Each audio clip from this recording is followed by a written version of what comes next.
Ready?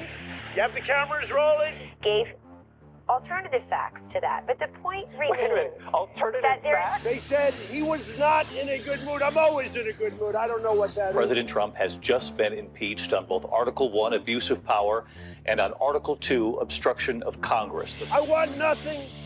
I want no quid pro quo.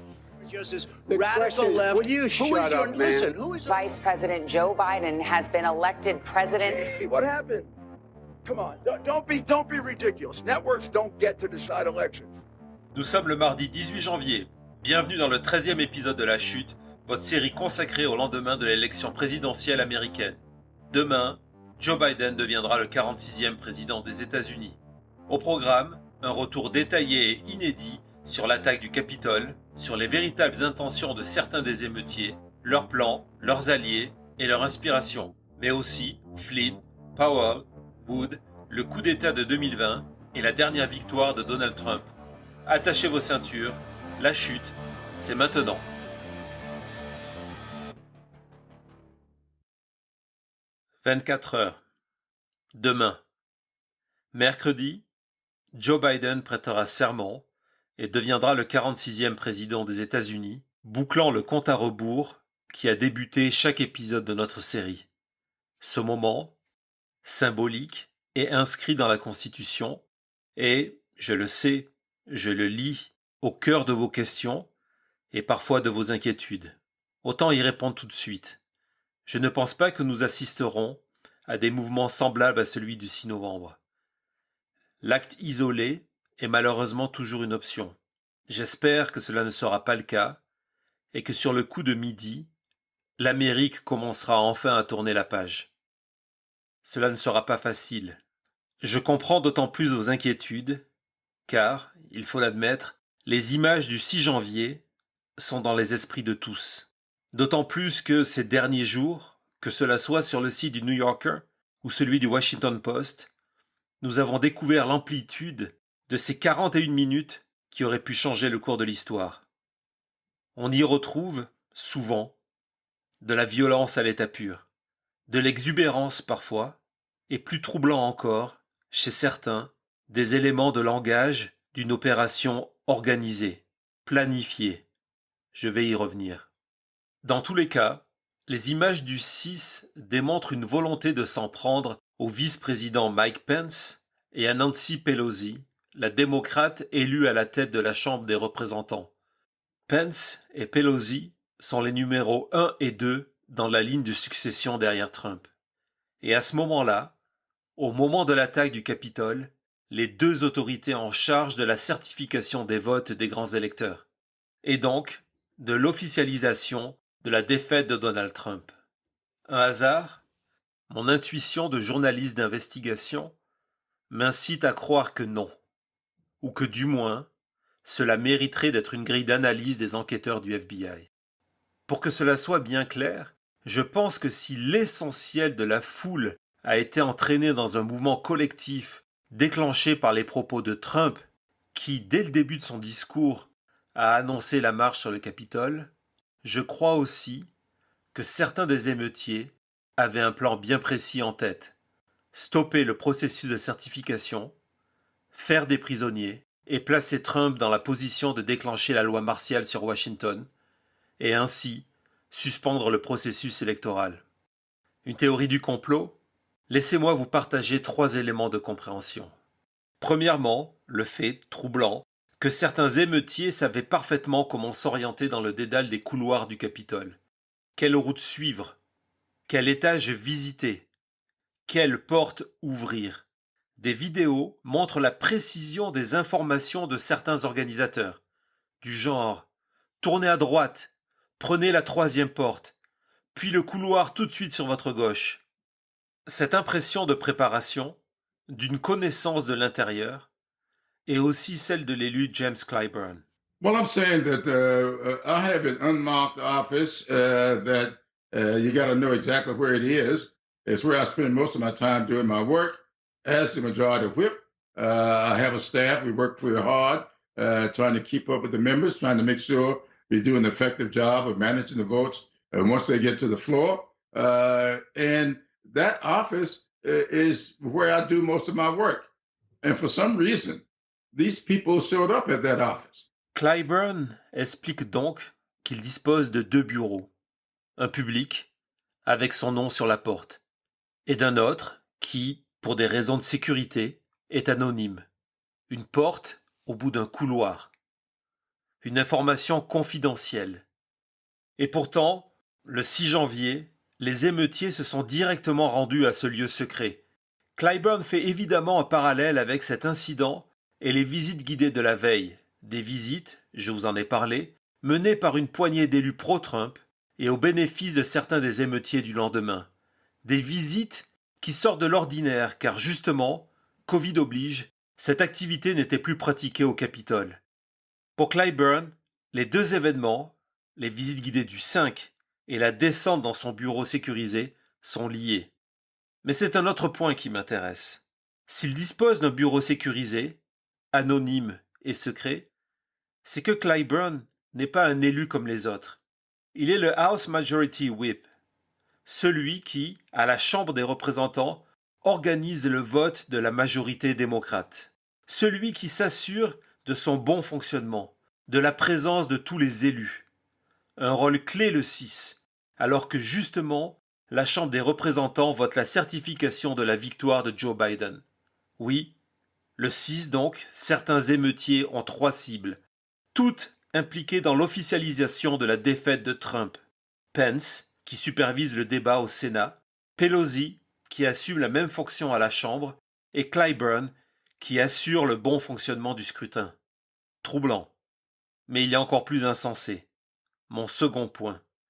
Il démarre avec un constat, celui que certains des émeutiers, souvent des anciens militaires, précis et organisés, portaient avec eux des menottes en plastique, du même modèle que celles utilisées par les forces de l'ordre. Un de ces soldats était Larry Randall Brock Jr., un Texan, un ancien lieutenant de l'US Air Force.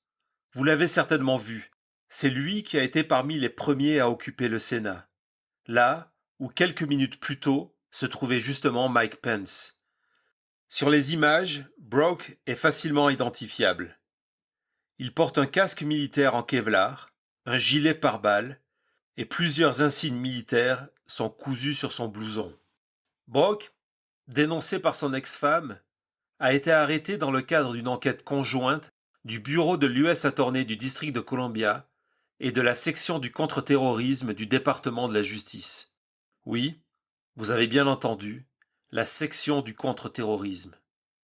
Il y a quelques jours, le procureur en charge du dossier a confié que si Brock disposait de menottes, c'est parce que son intention était bien de faire des prisonniers, de prendre des otages.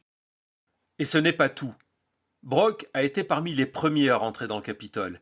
Il s'est immédiatement rendu dans la salle des débats du Sénat, là où Pence, dénoncé par Trump, se trouvait quelques minutes plus tôt, sous l'œil des caméras. Après, Brock a traversé tout le Capitole pour se rendre directement dans le bureau de Nancy Pelosi, un élément qu'il a d'abord nié avant que sa présence soit confirmée sur certaines images. Clyburn, Pence, Pelosi, les véritables cibles d'une partie des émeutiers. Vous venez d'entendre le témoignage de James Clyburn, de découvrir le parcours et les intentions de Brock, qui est aujourd'hui poursuivi par la section du contre-terrorisme. Je vous ai promis un 3e point de compréhension. Le voici. En introduction à ma présentation, je vous disais « Je pense que si l'essentiel de la foule a été entraîné dans un mouvement collectif, déclenché par les propos de Trump, qui dès le début de son discours a annoncé la marche sur le Capitole, je crois aussi que certains des émeutiers avaient un plan bien précis en tête. Stopper le processus de certification, faire des prisonniers et placer Trump dans la position de déclencher la loi martiale sur Washington et suspendre ainsi le processus électoral. Ce plan, complètement fou, n'est même pas un secret. Il a été discuté, plus ou moins publiquement, par les partisans les plus extrémistes du président.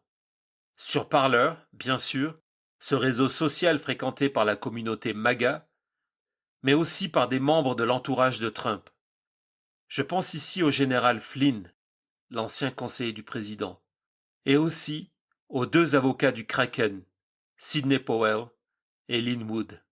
On pourrait souligner au passage que Powell, Wood et Flynn affichent et assument leur appartenance au mouvement QAnon. On pourrait. Par contre, il faut dire que tous les 3 étaient partisans du recours à l'armée afin d'instaurer la loi martiale. Et surtout, de la suspension du processus constitutionnel, exactement comme certains émeutiers souhaitaient le faire en visant Pence, Pelosi et Clyburn. Mais il y a plus important encore. Flynn et Powell sont venus défendre cette option directement à Trump, à la Maison-Blanche, à plusieurs reprises à partir du 19 décembre. C'est un fait public et prouvé, où, face à Trump, flirtant avec l'idée de suivre les options présentées par Powell, les conseillers du président ont dû faire jouer de toute leur influence pour éviter qu'il cède. Est-ce que tout cela veut dire que certains des émeutiers du 6 janvier exécutaient un ordre donné par Trump ou par Flynn? Non, sûrement pas. Mais ils tentaient d'appliquer une idée propagée par Trump et ses alliés depuis le mois de décembre. Ils tentaient de changer le cours de l'histoire dans le cadre d'un scénario défendu sur Twitter, Parler, Newsmax et OAN, d'un scénario dont les 2 derniers discours de Trump se faisaient écho. Vous le savez, je le dis depuis les premiers épisodes de La Chute, les États-Unis ont été victimes d'une tentative de coup d'État.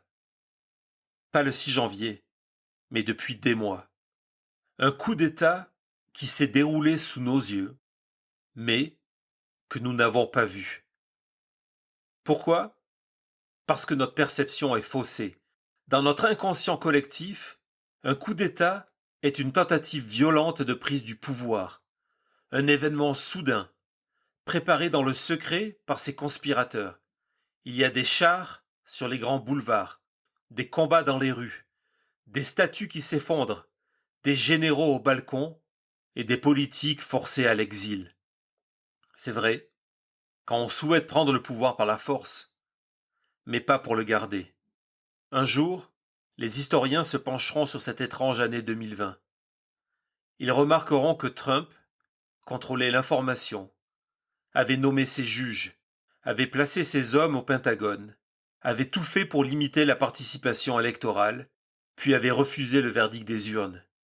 Et pendant des mois, sans répit, il s'était attaqué aux bases du modèle démocratique américain et à sa constitution.